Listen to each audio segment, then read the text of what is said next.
Hello students, good morning. Welcome to Ram Sir English City classes. My dear students, today we are going to discuss about your writing section. Especially we are going to talk about job application. How to write a letter for job. My dear students, job application is also an official letter that is written for employment. A letter for employment, for job. Job के लिए जो letter हम लिखते हैं, किसी firm के लिए, किसी कॉलेज के लिए, किसी इंस्टीट्यूट के लिए, ठीक है, तो वो क्या होता है? That is job application. Job application for which post you are going to write an application. For which post you are going to write a letter. किस पोस्ट के लिए आप लेटर लिखने जा रहे हो? You have to write a complete information, complete details about your educational and other qualification. Suppose that you have seen an advertisement in the newspaper like Times of India, Hindustan times, Dainik Jagran, Amar Ujala, किसी भी newspaper में आपने कोई advertisement देखा situation vacant का, and as a candidate you want to apply for the same. उस post के लिए आपको अप्लाई करना है बिकॉज यू आर एलिजिबल. उसकी जो क्वालिफ़िकेशन है, उसकी जो रिक्वायरमेंट है, उसकी जो एलिजिबिलिटी है, उस एलिजिबिलिटी को आप फुलफ़िल करते हैं, इसीलिए आप उस पोस्ट के लिए एज अ कैंडिडेट उसे आप अप्लाई करेंगे. ठीक है, तो इस टाइप के जो लेटर होते हैं, जो किसी एम्प्लॉयमेंट के लिए, जॉब के लिए जब हम कोई लेटर लिखते हैं एज अ कैंडिडेट, तो वो क्या होता है? जॉब एप्लीकेशन होता है. अब जॉब एप्लीकेशन डिफरेंट काइंड की आप जॉब हो सकती है, चाहे वो लाइब्रेरियन के लिए हो, चाहे वो रिसेप्शनिस्ट के लिए हो, चाहे मैनेजर के लिए हो, प्रिंसिपल के लिए हो, वाइस प्रिंसिपल के लिए हो, टीचर के लिए हो, नर्सरी टीचर्स के लिए, प्राइमरी पीआरटी टीचर के लिए, टीजीटी टीचर के लिए, पीजीटी टीचर के लिए, किसी भी सब्जेक्ट के लिए, PGT English, PGT physics, PGT chemistry, PGT mathematics, PGT accountancy, PGT economics, किसी भी सब्जेक्ट के लिए, ठीक है, किसी भी पोस्ट के लिए, क्लर्क के लिए हो सकता है, टीचर के लिए हो सकता है, रिसेप्शनिस्ट के लिए हो सकता है, मैनेजर के लिए हो सकता है, किसी भी पोस्ट के लिए आप अप्लाई करते हैं in the response of advertisement. जो एडवर्टीज़मेंट आपने देखा न्यूज़पेपर में किसी भी सोर्स के थ्रू, ठीक है, आपने उस एडवर्टीज़मेंट को देखा and you are willing to apply for the said post. उस पोस्ट के लिए आप अप्लाई करना चाहते हो, that is application for job. इसी को हम लोग जॉब एप्लीकेशन बोलते हैं. और इसमें इस टाइप के लेटर में कोई चेंज नहीं है, फॉर्मेट वही है, वही सेंडर्स एड्रेस, वही डेट, वही रिसीवर्स एड्रेस, कोई इसमें फॉर्मेट में कोई चेंज नहीं है. बस इसके साथ एक रिज्यूम, एक बायोडाटा को यहाँ पे ऐड किया जाता है लास्ट में. बाकी एप्लीकेशन में जो फॉर्मेट है वैसे ही होता है. ठीक है, तो हम एक क्वेश्चन लेते हैं, प्रैक्टिस क्वेश्चन लेते हैं, उसके अकॉर्डिंग हम लोग इसे समझेंगे. How to write a letter for job. ठीक है, एज अ कैंडिडेट. अब किसी जॉब के लिए जब आप अप्लाई करते हैं, वो लेटर कैसे होता है, कैसे आप लिखते हैं, ये आपके एग्ज़ाम में टर्म 2 में ये क्वेश्चन आपके एग्ज़ाम में आएगा. ठीक है, स्पेशली क्लास 12th के लिए ये बहुत इम्पोर्टेंट है. आपको ये सारी चीज़ें पता होनी चाहिए. ठीक है, इसके पहले मैंने आपको लेटर टू द एडिटर बताया, लेटर ऑफ इंक्वायरी बताया, लेटर ऑफ कंप्लेंट बताया, and today we are going to discuss about a letter for job.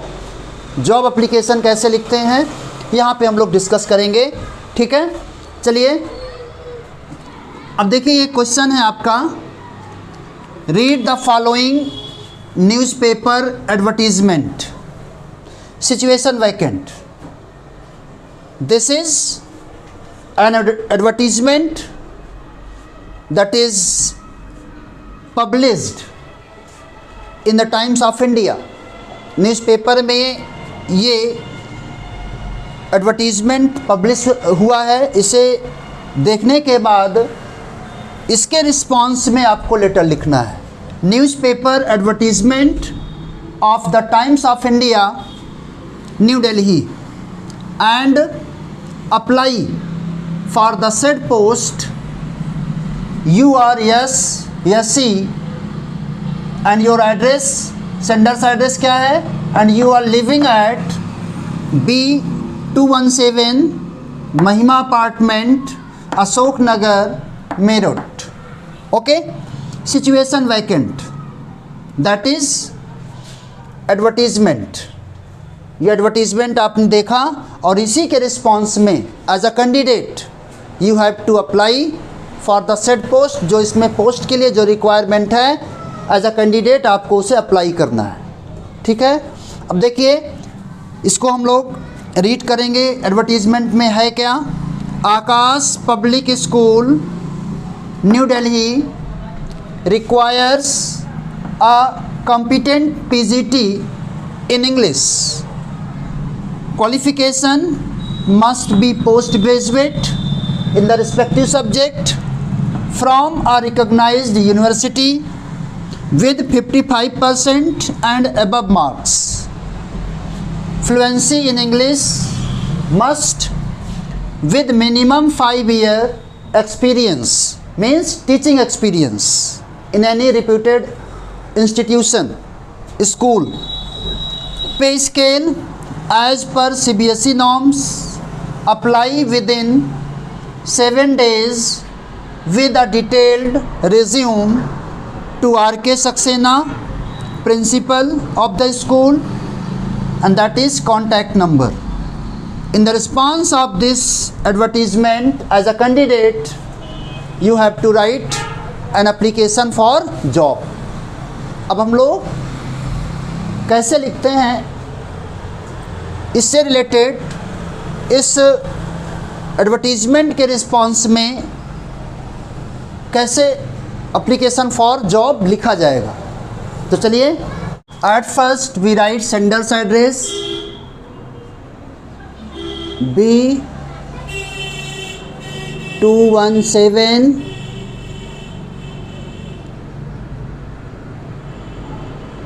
महिमा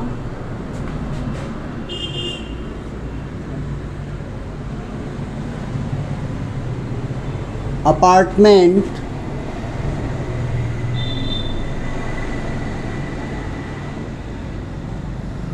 Ashok Nagar, Meerut. 1 line space, then date 22nd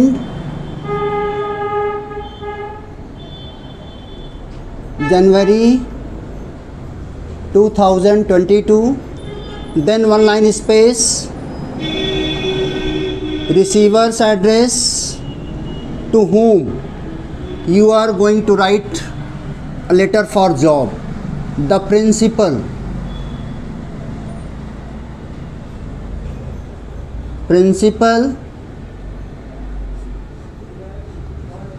Akash public school,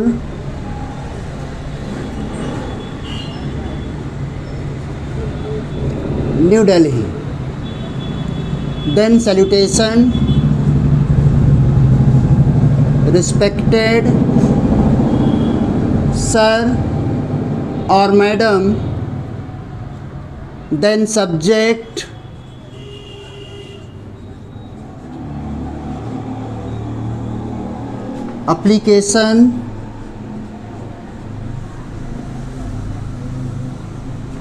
application for the post of PGT English.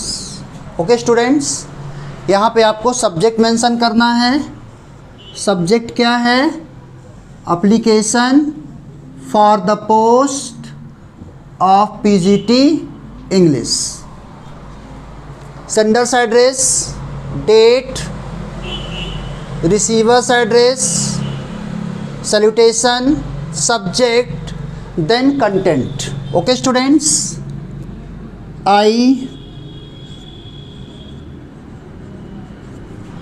I came to know from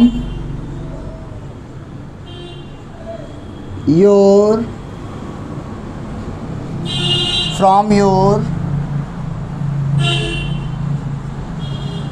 advertisement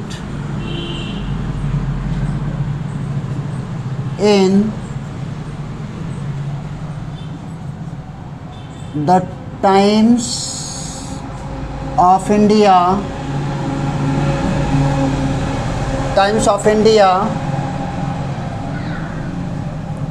dated 19th January 2022 that you have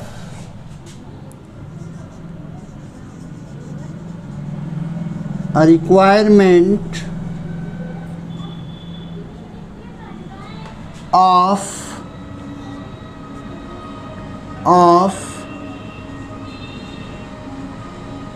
a teacher in PGT English, so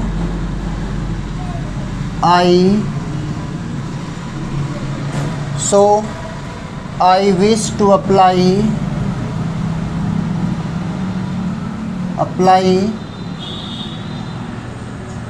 for the same as a candidate. Okay students, ये first paragraph में आपको क्या करना है? Purpose of writing letter, किस लिए आप लिख रहे हो, कैसे आपको पता चला, ठीक है, सोर्स क्या है, ठीक है, इंफॉर्मेशन जो आपको मिली उसका सोर्स क्या है, ये आपको फर्स्ट पैराग्राफ में मेंशन करना है। Okay students, now the second paragraph you have to mention your detail, ठीक है। I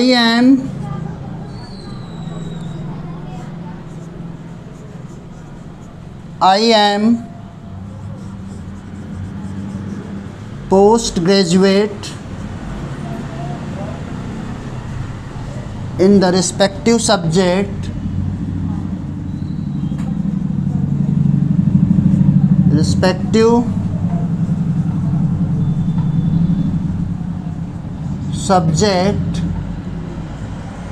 with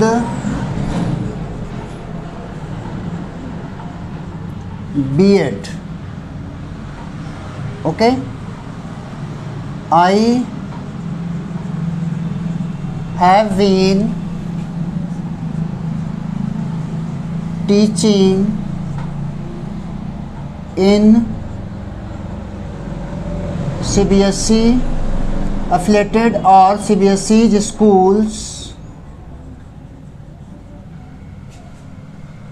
schools since 2009. Okay, I am postgraduate in the respective subject with B.Ed, means teachers training. I have been teaching in CBSE schools since 2009. यहाँ पे आपको अपना qualification के साथ साथ अपना एक्सपीरियंस यहाँ पे मेंशन करना है। Okay, I have good communication skill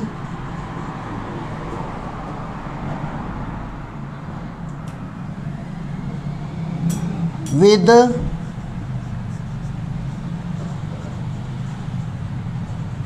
passion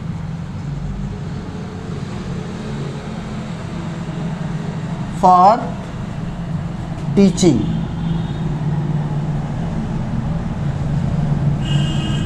I have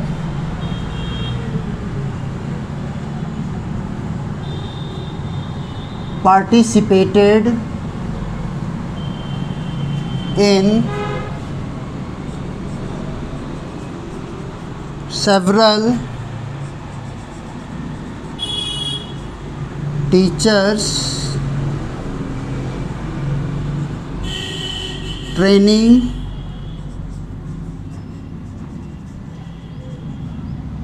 workshops and also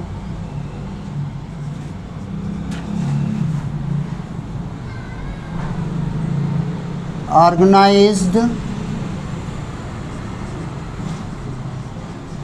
several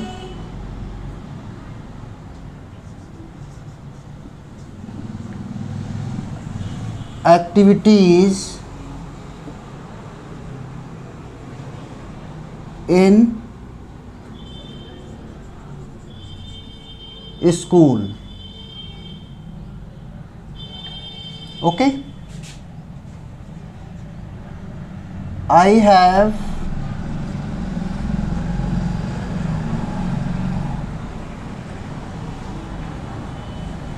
six-year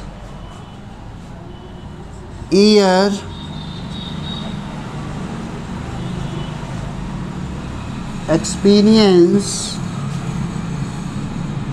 in sport evaluation as subject examiner for CBSE class 12th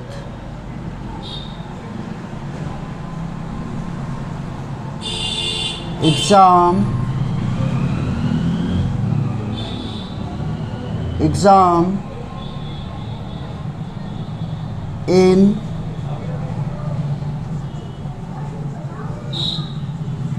English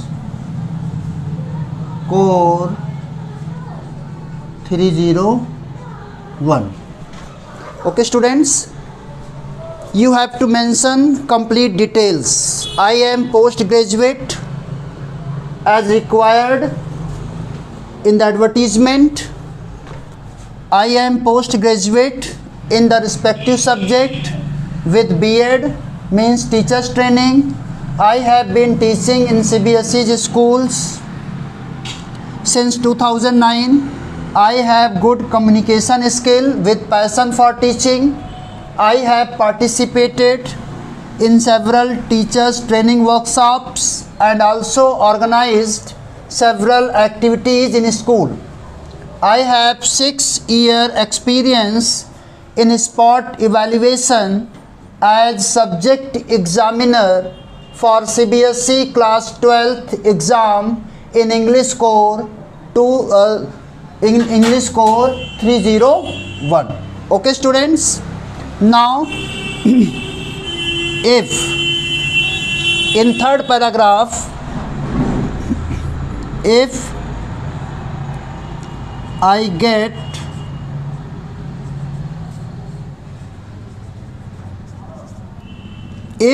get a chance, I shall do my work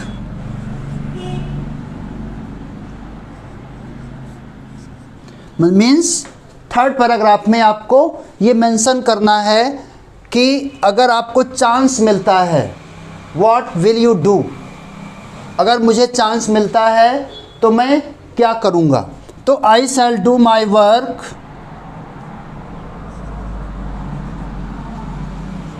sincerely and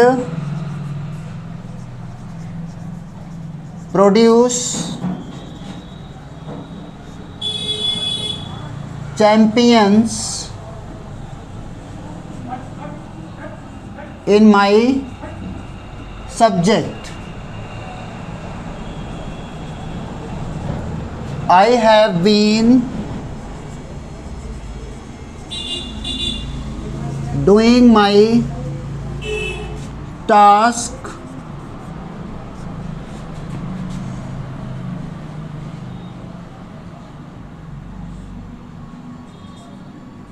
since last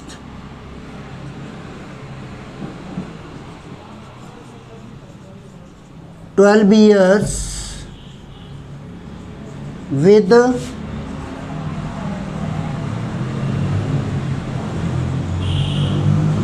determination, dedication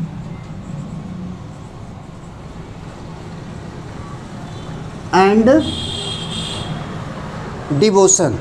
okay students, अगर आपको chance मिलता है, इसमें आपको ये भी assure करना है कि अगर आपको चांस मिलता है तो आप उस इंस्टीट्यूशन के लिए, उस स्कूल के लिए, उस फर्म के लिए क्या कर सकते हैं।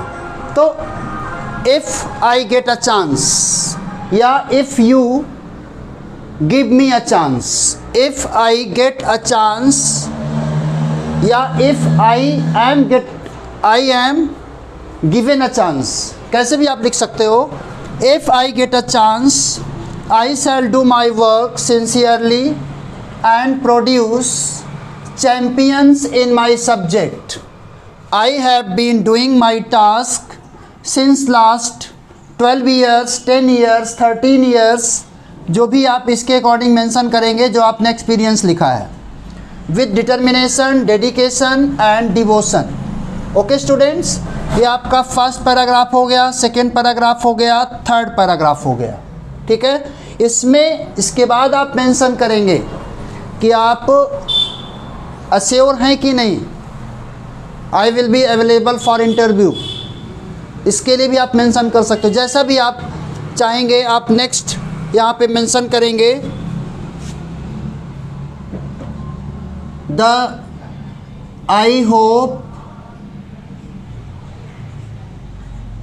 I hope to receive a positive response from your site. Okay students, फिर यहाँ पे आप और भी चीज़ें मेंशन कर सकते हो।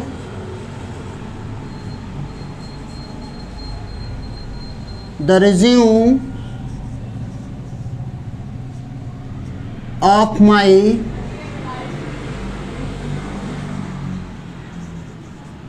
Educational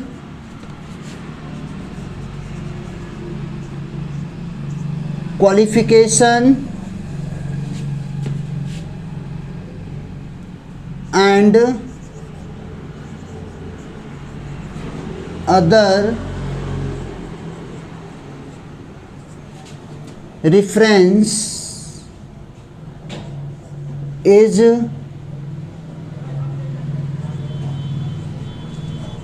enclosed herewith। Okay students, ये आप भी इसको भी आप मेंशन करेंगे कि आप इसके साथ क्या चीज़ें इनक्लोज कर रहे हो, क्या अटैचमेंट कर रहे हो। ठीक है, फिर यहाँ पे with kind regards yours faithfully yes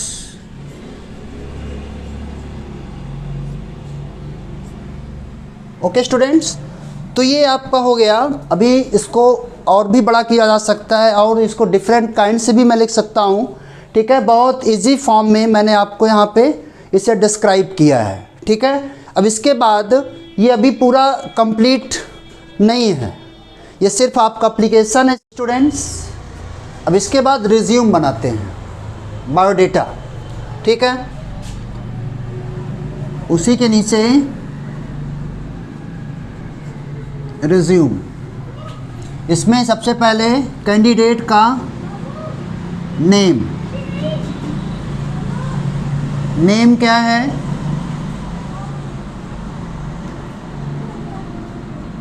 father's name हो गया, फादर्स नेम हो गया,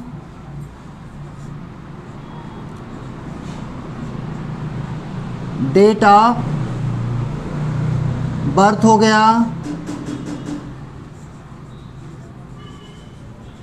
जेंडर हो गया,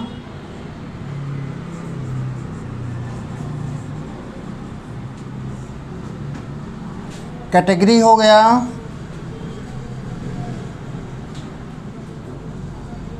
ठीक है। एड्रेस हो गया, एड्रेस क्या है, एड्रेस में लोकल एड्रेस या परमानेंट एड्रेस, ये सारी चीज़ें आप मेंशन करेंगे, ठीक है। इसके बाद हो गया ईमेल, कॉन्टैक्ट नंबर,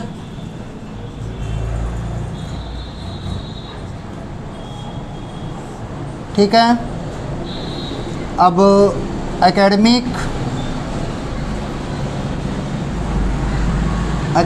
क्वालिफ़िकेशन,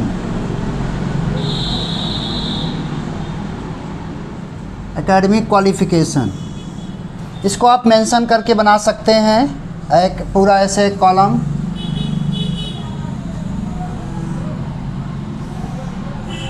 ठीक है। जैसे यहाँ पे आप क्वालिफ़िकेशन क्या है,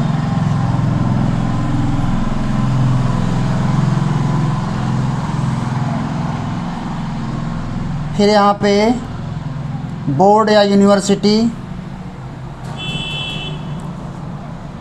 किस बोर्ड या यूनिवर्सिटी से आपने डिग्री लिया है, किस ईयर में लिया है,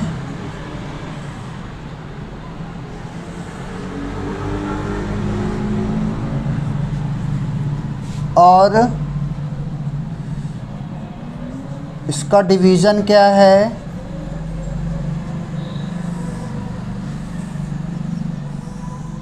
परसेंटेज क्या है,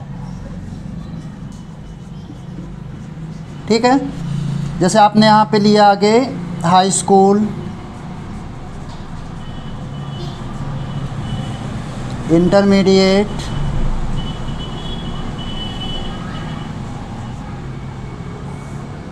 फिर बीए या ग्रेजुएशन, एमए या पोस्ट ग्रेजुएशन, बीएड को आप प्रोफेशनल में अलग भी रख सकते हो, एकेडमिक क्वालिफ़िकेशन में इसको बीएड हटा करके आप प्रोफेशनल क्वालिफ़िकेशन में कर सकते हैं। कोई कंप्यूटर डिप्लोमा है उसको बाहर भी कर सकते हो, ऐसे भी कर सकते हो। जैसे आपने जिस बोर्ड से किया, CBSE, university of Allahabad,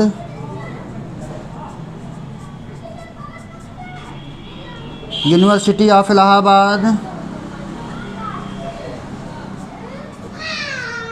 university of Allahabad, फिर कानपुर यूनिवर्सिटी,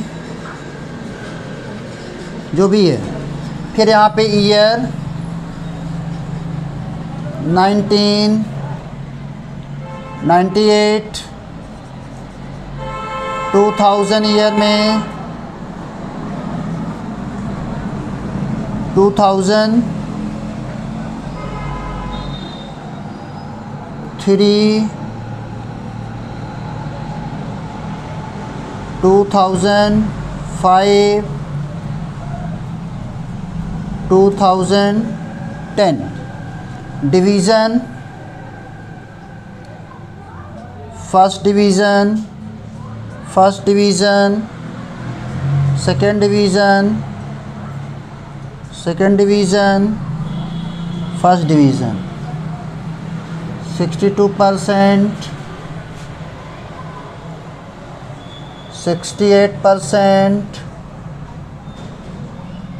52%,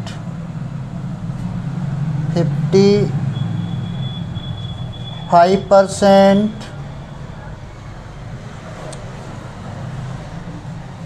70%. ठीक है, ये आप एकेडमिक क्वालिफ़िकेशन यहाँ पे मेंशन करेंगे. फिर और भी चीज़ें हैं, वर्क एक्सपीरियंस,